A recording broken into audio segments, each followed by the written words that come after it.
Hello all, hope you're having a great day today. Hey, today we're talking about developing a professional perspective. This is chapter 2. And achieving success in most business settings requires specific knowledge, skills, and values that you're expected to acquire as undergraduates. The first step toward developing these essentials to success involves adopting the perspective that you are now more than simply a student. You are a professional. You can't wait until graduation to begin to accept the responsibilities of being a professional. Your professors expect you to conduct yourself with professionalism while on campus, and you will gain more from your degree program if you behave as a professional rather than just a student. The level of commitment that you dedicate to sport management as an academic pursuit will influence how you approach your coursework, your co-curricular activities, and relationships with fellow students and instructors. Students who embody a professional perspective early on in their academic career will benefit through increased knowledge and opportunities. Your career readiness should be developed progressively through academic and co-curricular activities that empower you to develop the key competencies and employers seek in job candidates. The field of sport management is an especially competitive one, and one that we have found that you really need more than just an internship to have experience.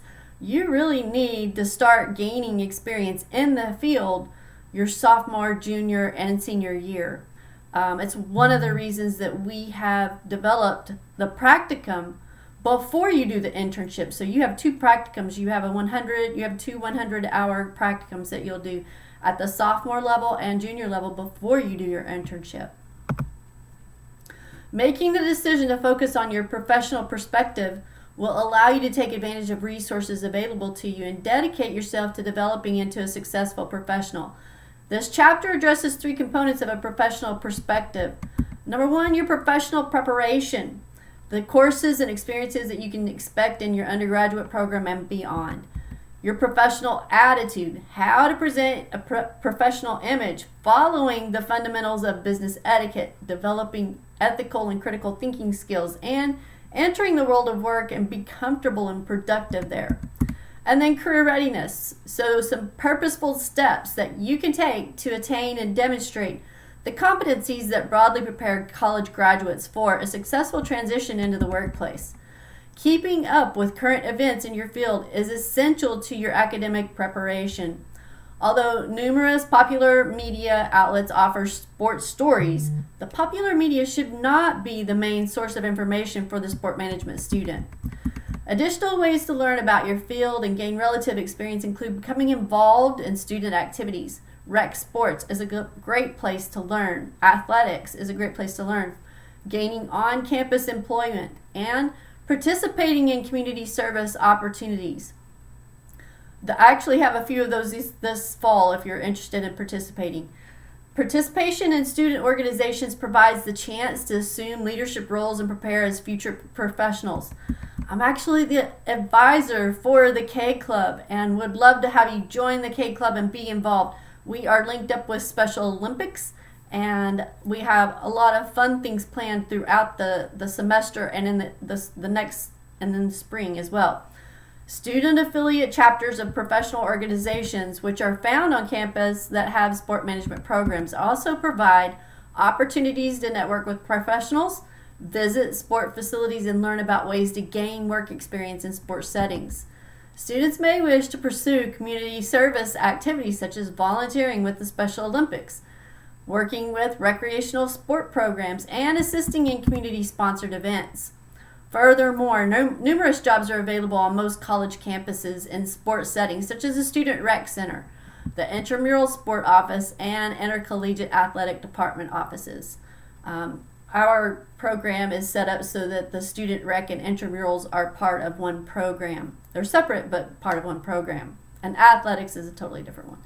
Co-curricular activities are an important part of professional preparation and have been identified as especially vital to future job success.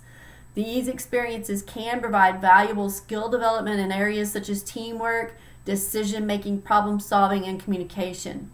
Participation in co-curricular activities such as student clubs intramural sports, and service learning opportunities provides opportunities for leadership. Gaining that experience through employment is an important part of professional preparation.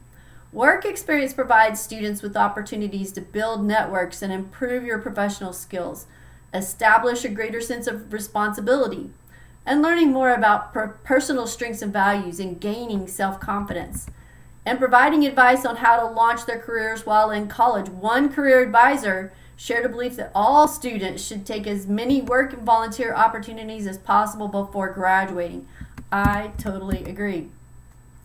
A field experience in sport management is commonly referred to as an internship, and it may include cooperative work experiences or co-ops or practicum experiences. A field experience allows students to observe and assist professionals and learn about managerial responsibilities in the scope of the sport organization in which they are employed. Field experience is a common component of the sport management curriculum, and students should expect to be supervised by an on-campus intern coordinator as well as by a professional in the agency providing the experience. Field experiences present excellent opportunities for experiential learning so students can apply what they have learned in the classroom to a real life situation, thus connecting the theoretical and conceptual with the practical. Planning your future in sport management includes paying attention to an extremely important element you can control: your professional attitude. Employers commonly share that they cannot teach people how to have the mindset for professional success. Thus, applicants who do not possess this quality are not hired or promoted. To ensure that you are a competitive candidate, one of the things that you must do is demonstrate a positive attitude in your interviews and on the job. An enthusiastic and professional attitude will not only enhance your opportunities for employment and advancement, but also make you a more pleasant person to be around. That alone is a worthy goal. Furthermore, attitudes are demonstrated through behaviors. The following sections will examine how behaviors demonstrate what people consider acceptable attitudes and approaches to ethics and critical issues. To be successful in a classroom or a place of business, people must understand expectations and recognize norms that regulate group members. Explicit norms are formally communicated rules that govern behavior. In college communities, rules are stated in student policy manuals and in the syllabus. In classrooms, explicit norms are outlined in the course syllabi and in handouts. In a business environment, explicit norms are outlined in documents such as staff handbooks. To gain confidence in any situation, one should review and comprehend an organization's formal policies and procedures. Seek to understand the informal norms, also referred to as implicit norms, that serve to explain the way things happen in an organization. These informal norms can be learned usually by observing other members of the group. And although these expectations of behavior may be informal and are extremely important, and in some cases are more important than formal explicit norms. Learning who your gatekeepers are. Who are the people that you need to know that help to get things done? I will tell you, in our department, Liz Perez, she is our administrative assistant, but she is the person that helps to get things done. Gaining a thorough understanding about issues is an imperative skill for students and professionals alike. As we talked about last week, critical thinking skills can assist a person in a quest to seek the truth. When students cultivate and practice critical thinking skills, they are less likely to act or make decisions out of habit. The development of a sound critical thinking skills can allow people to thrive in academic and work environment. Mastering academic content is important as is learning about social situations, ethics, and values.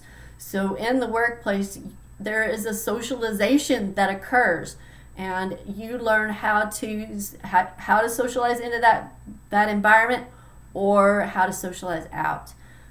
Those who challenge themselves and take the time to think and reflect and learn give themselves a much better chance to flourish in their personal and professional lives. When they first meet you, the other people rely on your physical appearance to make judgments about you. Mitchell explained that studies on the initial impression that people make show that 7% of that impression is based on what a person says, 38% on how he or she says it, and 55% on what the other person sees. Although this way of judging you might seem unfair, and although initial impressions can change after someone gets to know you, you can make a first impression only once, so why not make it a good one? The impression that you make through your physical presentation during interviews and on the job is related less to physical attractiveness than to other factors, all of which are within your control.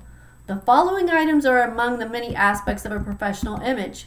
Your grooming. Attention to your grooming can pay off as you present yourself to potential employers.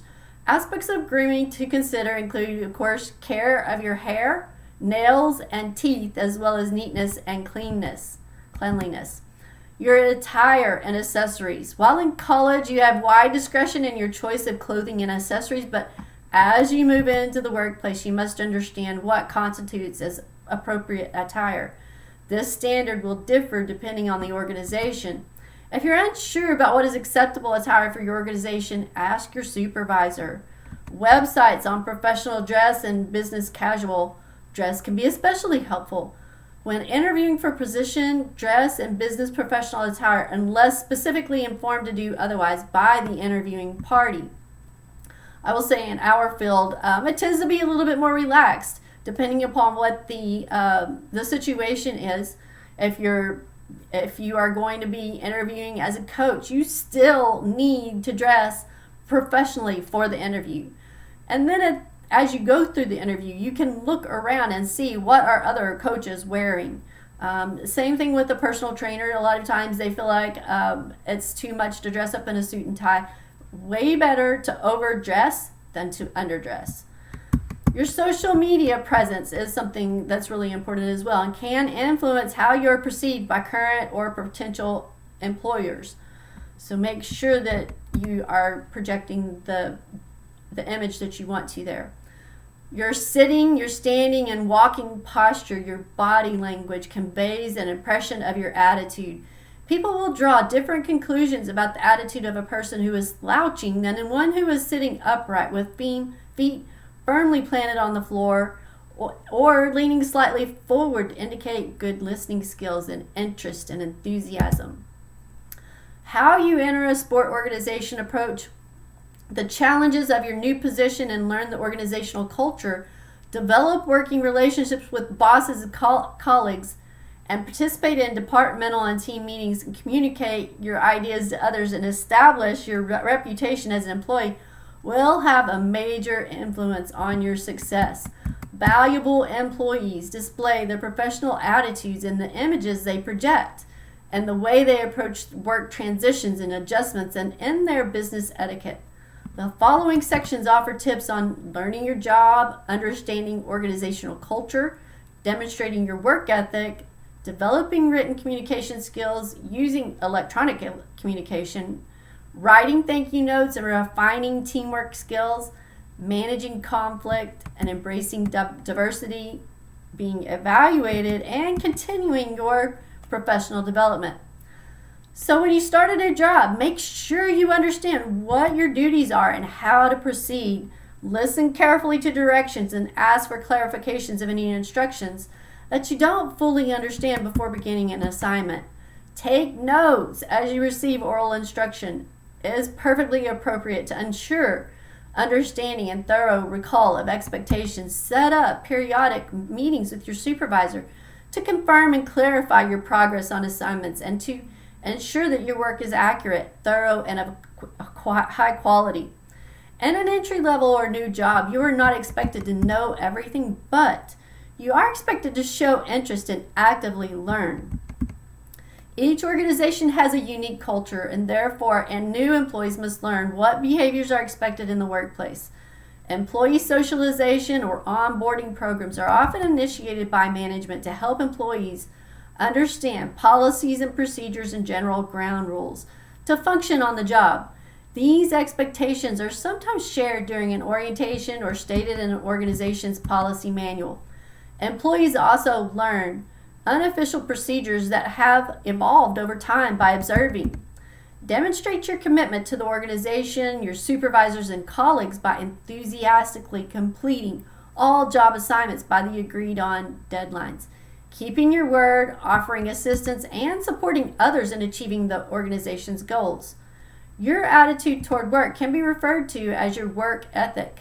A positive attitude toward maintaining high standards usually creates a productive environment in which people take pride in the work and customers, suppliers, and partners want to conduct business. Identifying qualities and characteristics that you admire in others may help you determine your work values. Strive to do the right thing and gain recognition as a valuable member of the organization. The ability to express thoughts and ideas in writing is one of the most important competencies of a good sport manager. Among the many types of writing that you will have to produce are business correspondence, such as memos and email messages, responses to complaints, reports, and technical manuals. Learn to recognize your thoughts logically and use grammar and punctuation correctly. Investing time and energy in learning to write well will pay huge dividends when you enter the professional world, which was one of the reasons I really focus on that with our discussions. Please use proper grammar, and just know that you are developing as a professional and developing your critical thinking skills as we do those discussions. I know they can be a pain in the butt to do them every week, and it gets a little monotonous, but it's to develop those writing skills and critical thinking skills. Although email isn't often used as an informal mode of communication, adherence to the conventions of good business writing is expected in business-related email messages. Good judgment regarding the content of email messages is essential. Use capitalization and punctuation in emails, and make sure you use the spell checking function. Proofread your emails for errors and ensure that your tone is professional and appropriate. You can practice this when sending emails to your instructors. Always use formal titles such as Dr., Miss, Mr., Professor. Use as an appropriate greeting, and keep your correspondence professional. Many excellent websites address the proper uses of email and provide tips for composing electronic business correspondence. Search using the keywords netiquette or email etiquette. Your Campus Career Center can also provide advice and guidance on the formatting of professional correspondence. And always take the opportunity to express gratitude to anyone who provides you with information or time. A good practice to follow is send a note of appreciation within 24 hours of a social or business contact or event. You can send a personal letter of thanks, but in many cases, a well-composed email is appropriate. Make a habit of thanking people who help you go a long way toward establishing your reputation as a professional.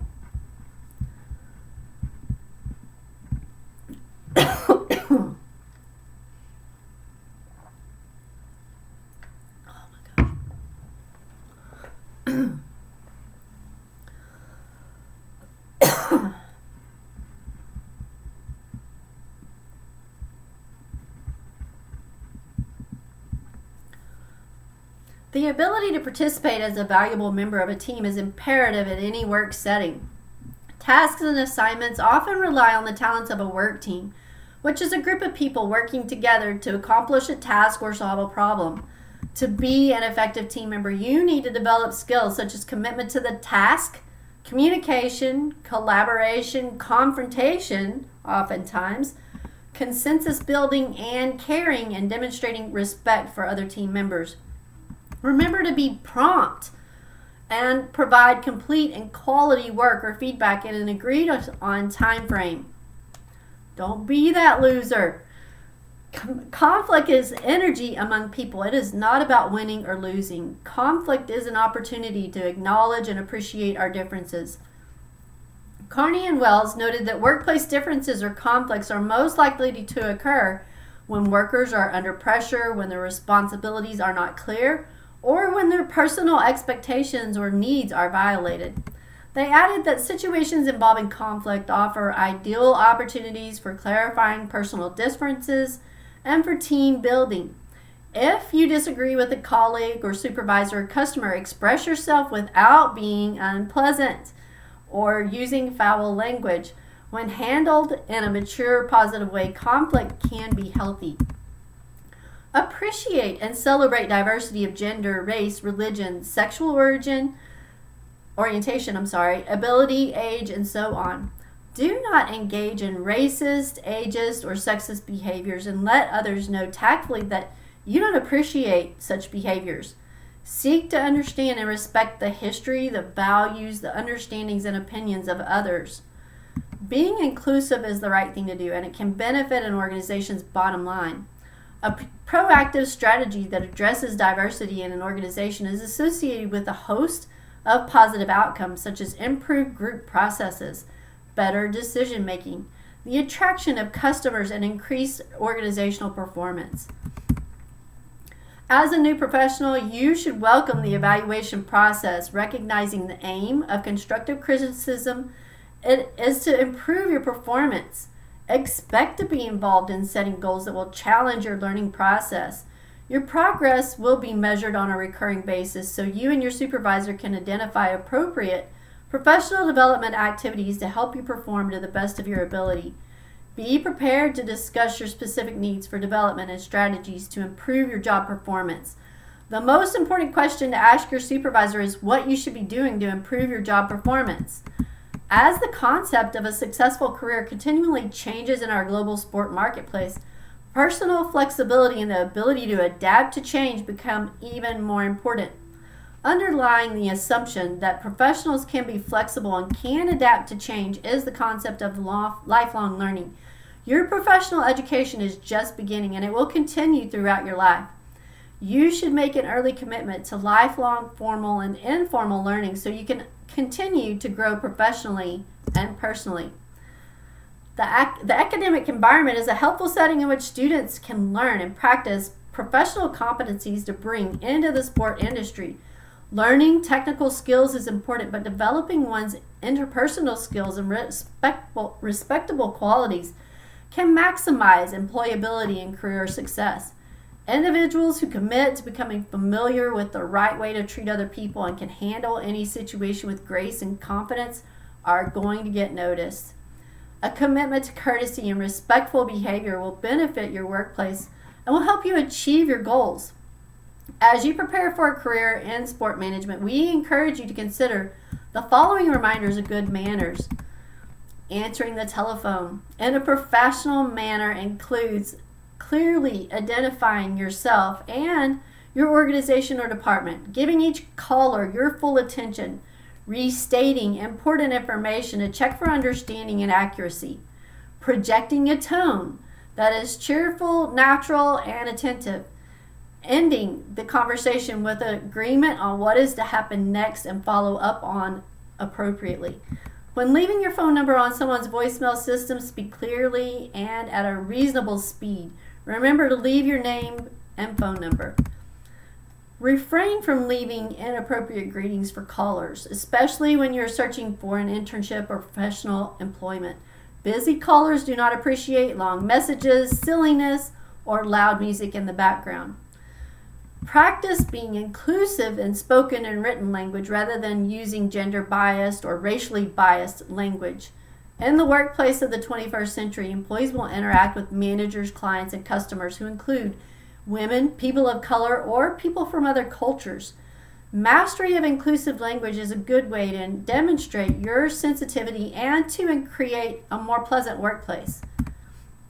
Expected behavior in business meetings may vary by organizational culture, but general conventions include being prepared, arriving approximately 10 minutes early, silencing or turning off your cell phones, staying on task, participating openly, and giving your full attention through active listening and encouraging others to participate and offer their ideas. Refrain from checking email or other social media sites on your computer, tablet, or phone. Many business meetings and interviews include a meal, and prospective employers, customers, and other business associates will judge your table manners. You will be more comfortable when you know what to expect. First, be prepared to engage in light conversation. Appropriate topics include current events, sports, the arts. Politics, religion, and sex are taboo topics. And although drinking alcohol is not typically appropriate at a business lunch in the United States, know your organization's policy on drinking alcohol at business functions or follow your host's lead. and if all else fails, just decline. From an international perspective, good manners can be defined in various ways. Communicating with and relating to people from other cultures requires that you learn the protocols, courtesies, customs, and behaviors of those cultures. To reduce apprehension, investigate the customs prevalent in other countries prior to traveling and before entertaining international visitors. Participating in study abroad experiences can help students develop cultural competencies. These courses have the potential to transform students' understandings, to broaden their perspectives, and expand their professional identities. The host is responsible for introducing those who are meeting for the first time. When making an introduction, use the name of the most senior person first and introduce everyone else to him or her. As a sign of respect, do not use a person's first name until invited to do so.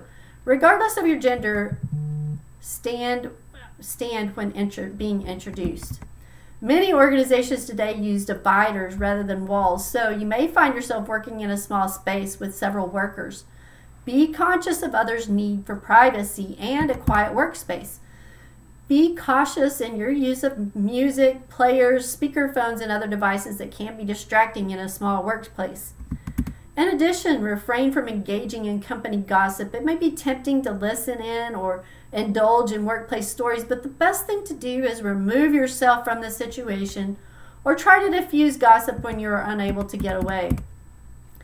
The office is not an appropriate place to engage in flirting or in some overt forms of affectionate behavior. Often, employee handbooks address issues of dating and romantic relationships in the workplace. Furthermore, be aware of your actions because others can perceive flirtatious behavior as sexual harassment.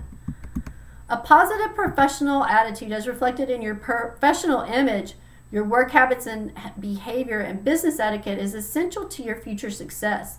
Do not underestimate the roles that enthusiasm and positive self-image play in creating a successful professional attitude.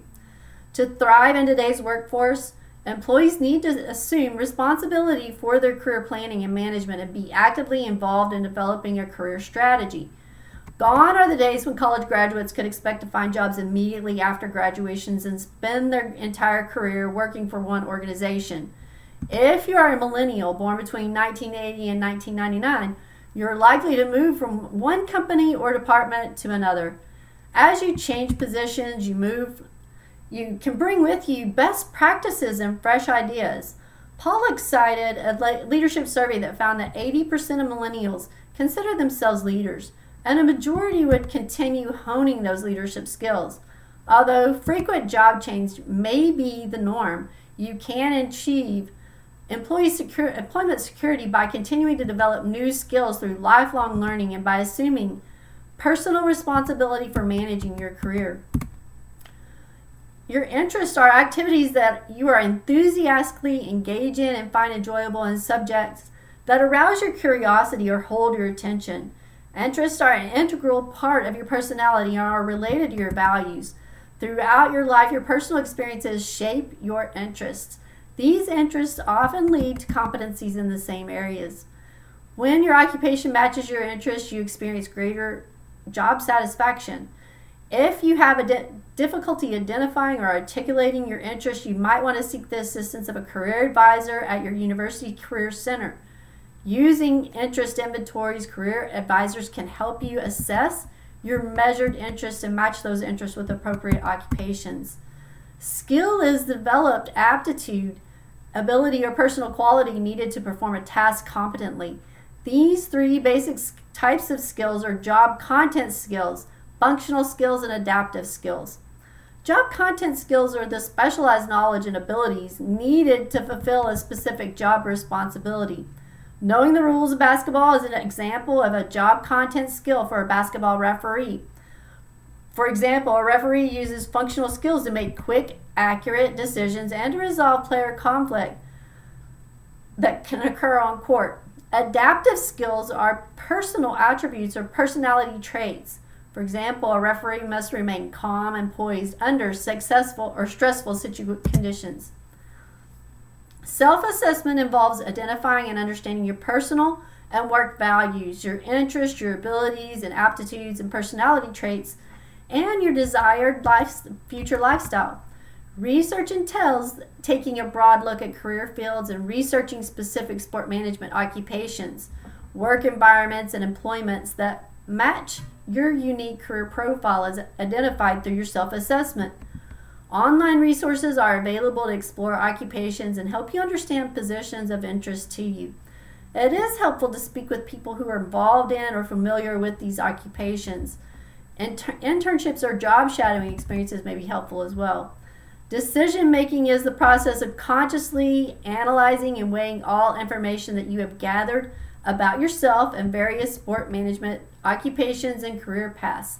At this stage, you will make a tentative career decision, formulate educational and vocational goals, and develop plans to achieve them.